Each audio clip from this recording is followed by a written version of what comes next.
कृष्ण ने आज भी हम सबको एक इस रूप में अवसर दिया।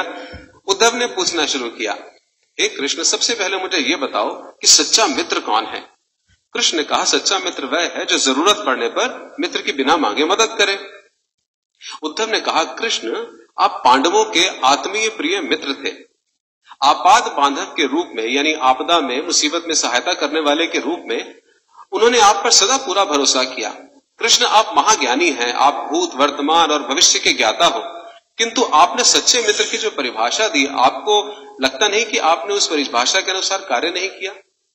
आपने धर्मराज युधिष्ठिर को द्यूत क्रीड़ा यानी जुआ खेलने से क्यों नहीं रोका? ठीक है, आपने उन्हें नहीं रोका, लेकिन आपने भाग्य को भी धर्मराज के पक्ष में नहीं मोड़ा। आप चाहते तो युधिष्ठिर जीत भी सकते थे। उसके बाद जब उन्होंने अपने भाइयों को दांव पर लगाना शुरू किया, तब तो आप सभा कक्ष में आ सकते थे। आपने वो भी नहीं किया।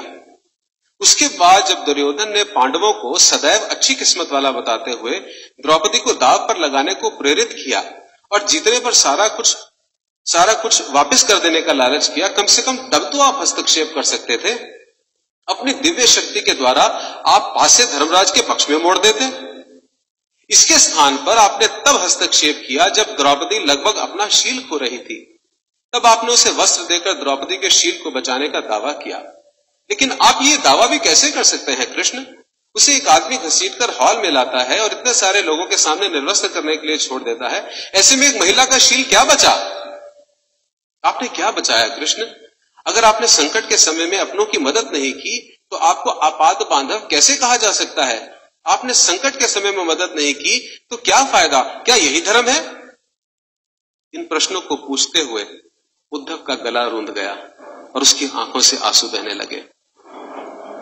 हंसते हुए भगवान कृष्ण बोले, प्रिय उद्धव, ये सृष्टि का नियम है कि विवेकवान ही जीतता है। उस समय दुर्योधन के पास विवेक था, इसलिए वो जीता, धर्मराज के पास नहीं था। यही कारण था कि धर्मराज पराजित हुए। उद्धव हैरान हुआ और उद्धव को हैरान देखकर कृष्ण आगे बोले, दुर्योधन के पास जुआ खेलने के लिए पैसा और धन तो बहुत था, लेकिन उसके पास 500 का खेल उसे नहीं खेलना आता था। इसलिए उसने अपने मामा शकुनी को द्यूत क्रीड़ा के लिए प्रयोग किया, जुए के लिए उपयोग किया। यही विवेक है। धर्मराज भी इसी प्रकार सोच सकते थे और अपने चचेरे भाई से पेशकश कर सकते थे कि उनकी तरफ से मैं खेलूंगा।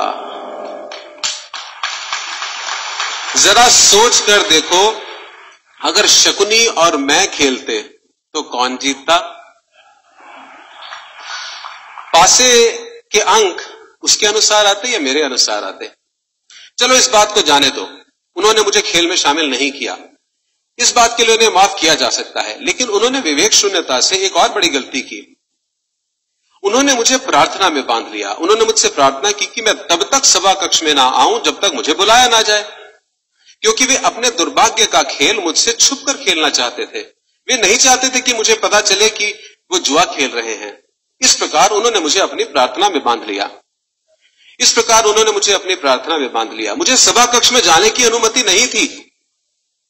इसके बाद भी मैं कक्ष के बाहर खड़ा हुआ इंतजार कर रहा था कि कब कोई मुझे बुलाए और मैं अंदर जाऊं। भीम, अर्जुन, नकुल, सहदेव सब मुझे भूल गए और केवल अपने भाग्य को और दुर्योधन को कोसते रहे। अपने भाई के आदेश पर जब दुशासन द्रौपदी के बाल पकड़कर घसीटता हुआ सभा कक्ष में लाया, वो भी अपने सामर्थ्य के अनुसार जूझती रही। उसने भी मुझे याद नहीं किया।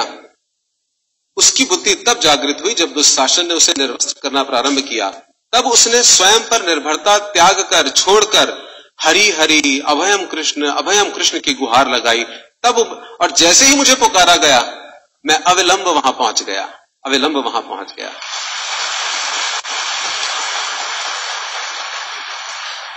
अब बताओ इसमें मेरी गलती क्या है? उद्धव बोले, कान्हा, आपका स्पष्टीकरण प्रभावशाली अवश्य है, किंतु मेरी पूर्ण संतुष्टि नहीं हुई, जैसे हमारी नहीं होती। क्या मैं एक और प्रश्न पूछ सकता हूं? कृष्ण की अनुमति से उद्धव ने पूछा, इसका अर्थ ये हुआ आप तभी आओगे जब आपको बुलाया जाएगा? क्या संकट से घिरे अपने भक्त की मदद करना आपका कर्तव्य नहीं, आपको स्वतः नहीं आना चाहिए? कृष्ण मुस्कुराए और सुनिए, देखिए अब सिद्धांत आ रहा है। कृष्ण मुस्कुराए और कहने लगे, उद्धव, इस सृष्टि में हर एक का जीवन उसके स्वयं के कर्मफल के आधार पर संचालित होता है। ना तो मैं इसे चलाता हूं और ना ही इसमें हस्तक्षेप करता हूं। मैं केवल एक साक्षी हूं। मैं सदैव तुम्हारे नजदीक रहकर जो हो रहा है उसे देखता हूं। यही ईश्वर का धर्म है। वाह वाह, बड़ा अच्छा कृष्ण, बहुत अच्छा। इसका अर्थ यह हुआ कि आप हमारे नजदीक खड़े होकर हमारे सभी दुष्कर्मों का निरीक्षण करते रहेंगे, हम पाप पे पाप करते रहेंगे और आप हमें देखते रहेंगे। आप क्या चाहते हैं कि हम भूल करें, पाप की गठरी बांधते रहें और फल भुगतते रहें? ये सब किसने कहा? उद्धव ने। कृष्ण बोले, उद्धव, तुम शब्दों के गहरे अर्थ को समझो। जब तुम समझकर अनुभव कर लोगे कि मैं तुम्हारे नजदीक साक्षी के रूप में हर पल हूं, तो क्या तुम कुछ भी गलत कर पाओगे?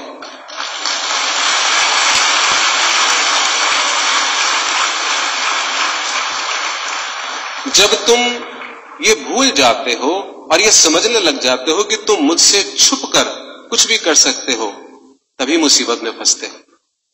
धर्मराज का ये अज्ञान था कि उसने माना कि वो मेरी जानकारी के बिना जुआ खेल सकता है।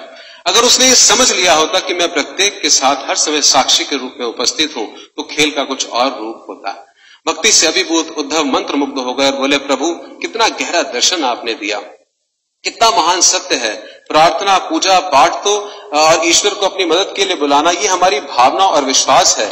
जैसे ही हम ये विश्वास करना शुरू करते हैं कि ईश्वर के बिना पत्ता भी नहीं हिल सकता, हमें साक्षी के रूप में उनकी उपस्थिति महसूस होने लग जाती है।